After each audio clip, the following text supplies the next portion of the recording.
In this video, we are going to learn about how to delete a publication in Substack. First of all, open your substack.com and then go to more option. From here, click to setting. After that, you can see your publication list. From here, select anyone, which one you want to delete. Like I want to select this one. Click to this and again click to setting button. Scroll down to find out the delete option. Like at bottom you can see the danger zone. From here click to delete publication and again click to write your publication name. Like I want to copy paste and then press to OK.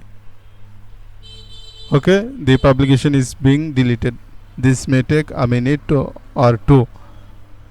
Then click to OK. It will take 1 or 2 minutes to delete your publication. And that's it. You can delete your publication using this method.